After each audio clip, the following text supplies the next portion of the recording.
നമസ്കാരം. മേയറാക്കാത്തതിൽ നിന്നുള്ള അതൃപ്തി പരസ്യമായി പ്രകടിപ്പിച്ചത് വിവാദമായതിനു പിന്നാലെ മാധ്യമങ്ങളെ പഴിച്ച് ആർ ശ്രീലേഖ രംഗത്ത് വന്നിരിക്കുകയാണ്. വികൃത ബുദ്ധിയുള്ള കുത്തിത്തിരിപ്പുകാരൻ കുട്ടിയെ പോലെയാണ് മാധ്യമ പ്രവർത്തകർ എന്നായിരുന്നു ശ്രീലേഖയുടെ പരാമർശം. ഫേസ്ബുക്കിൽ പങ്കുവച്ച വീഡിയോയിലൂടെയാണ് വിഷയത്തിൽ പ്രതികരണവുമായി ശ്രീലേഖ രംഗത്ത് വന്നത്. പരീക്ഷയിൽ ഡിസ്റ്റിങ്ഷൻ വാങ്ങുന്നവർക്ക് മൊബൈൽ നൽകാമെന്ന് പിതാവ് പറഞ്ഞിരുന്നു. ഇരു കുട്ടികളും പരീക്ഷയിൽ ഡിസ്റ്റിങ്ഷൻ വാങ്ങി. മൊബൈൽ ഫോൺ ആർക്ക് നൽകണമെന്ന കാര്യം കുട്ടികൾ അച്ഛന് വിട്ടു. ഉപയോഗിക്കാനുള്ള പ്രാപ്തി നോക്കി അച്ഛൻ മൂത്ത മകന് ഫോൺ നൽകി. രണ്ടു മക്കൾക്കും സന്തോഷമുള്ള തീരുമാനം. എന്നാൽ അയൽക്കാരനായ വികൃത ബുദ്ധിക്കാരൻ കുട്ടി കുത്തിത്തിരിപ്പുമായി ഇളയ കുട്ടിയുടെ അടുത്തെത്തി. അതുപോലെയാണ് ചില മാപ്രകൾ ചെയ്യുന്നത് എന്നായിരുന്നു ആർ ശ്രീലേഖ പറഞ്ഞു.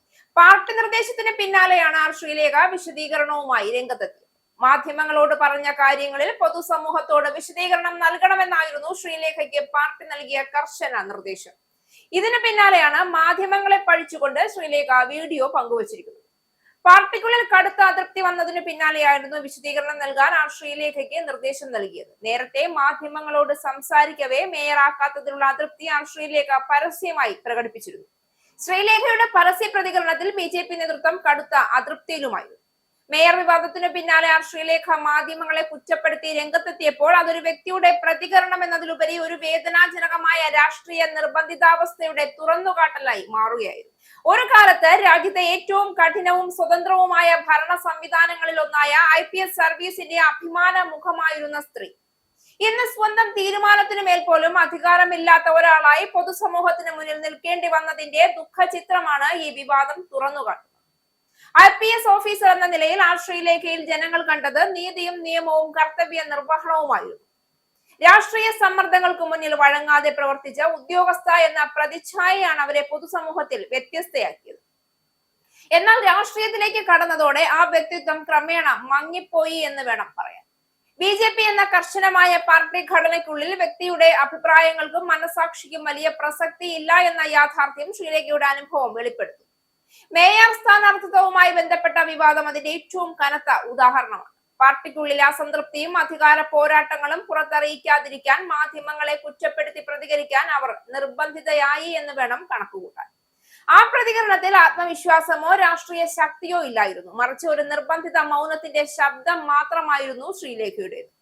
പാർട്ടി തീരുമാനങ്ങളിൽ അസന്തോഷമുണ്ടെങ്കിലും അത് തുറന്നു പറയാൻ കഴിയാത്ത അവസ്ഥ. ഇതാണ് ഇന്നത്തെ ആർ ശ്രീലേഖയുടെ യാഥാർത്ഥ്യം. IPS ഓഫീസർ ആയിരിക്കുമ്പോൾ അവർ ഉത്തരവുകൾ നടപ്പാക്കിയത് ഭരണഘടനയുടെ ചട്ടക്കൂടിനുള്ളിലായിരുന്നു. എന്നാൽ ഇന്ന് അവർ അനുസരിക്കേണ്ടത് പാർട്ടിയുടെ രാഷ്ട്രീയ നിർദ്ദേശങ്ങളാണ്. അതിൽ ശരിയോ തെറ്റോ എന്ന ചോദ്യം ഇവിടെ പ്രസക്തമല്ല. ഇതാണ് അവരുടെ ദുഃഖകരമായ പരാജയത്തിന്റെ തുറന്നു പറച്ചിലേക്ക് നയിച്ച കേന്ദ്ര ബിന്ദു എന്നത് സത്യമാണ്. മാധ്യമങ്ങളെ കുറ്റപ്പെടുത്തുന്ന പ്രസ്താവനയിൽ പോലും അവരുടെ ഉള്ളിലെ അസ്വസ്ഥത വ്യക്തമായി കാണാം. മാധ്യമങ്ങളല്ല പ്രശ്നം സ്വന്തം പാർട്ടിക്കുള്ളിൽ തന്നെ അവർക്കുള്ള സ്ഥാനമില്ലായ്മയാണ്. പാർട്ടിയുടെ തീരുമാനങ്ങൾക്കെതിരെ ഒരു വാക്കുപോലും പറയാൻ കഴിയാതെ അതിന്റെ ഉത്തരവാദിത്വം മാധ്യമങ്ങളുടെ മേൽ ചുമത്തേണ്ടി വരുന്നത് ഒരു മുൻ IPS ഉദ്യോഗസ്ഥയ്ക്ക് ഏറ്റവും അധികം അപമാനകരമായ അവസ്ഥയാണ്. ശ്രീലേഖയെ പോലുള്ള ശക്തമായ പശ്ചാത്തലമുള്ള വ്യക്തികൾ പോലും രാഷ്ട്രീയത്തിൽ വെറും ഉപയോഗശേഷം മാറ്റിവെക്കാവുന്ന മുഖങ്ങളായി മാറും. പാർട്ടി ആവശ്യപ്പെടുന്നത് അനുസരിച്ചില്ല എങ്കിൽ രാഷ്ട്രീയ നിലനിൽപ്പ് തന്നെ ചോദ്യം ചെയ്യപ്പെടുമെന്ന ഭീതിയാണ് അവരെ മൗനത്തിലാക്കുന്നത്. ഈ ഭീതിയാണ് അവരുടെ യഥാർത്ഥ അഭിപ്രായങ്ങൾ പുറത്തു വരുന്നത് തടയുന്നത്. ഒരു IPS ഓഫീസർക്ക് സാധാരണ രാഷ്ട്രീയ പ്രവർത്തകനേക്കാൾ കൂടുതൽ ബോധ്യവും ധൈര്യവും ഉണ്ടായിരിക്കണം. എന്നാൽ രാഷ്ട്രീയം ആ ധൈര്യം പോലും പിഴുതെടുക്കുമ്പോൾ അവശേഷിക്കുന്നത് വേദനയോടെ അനുസരിക്കുന്ന ഒരു മുഖം മാത്രമാണ്.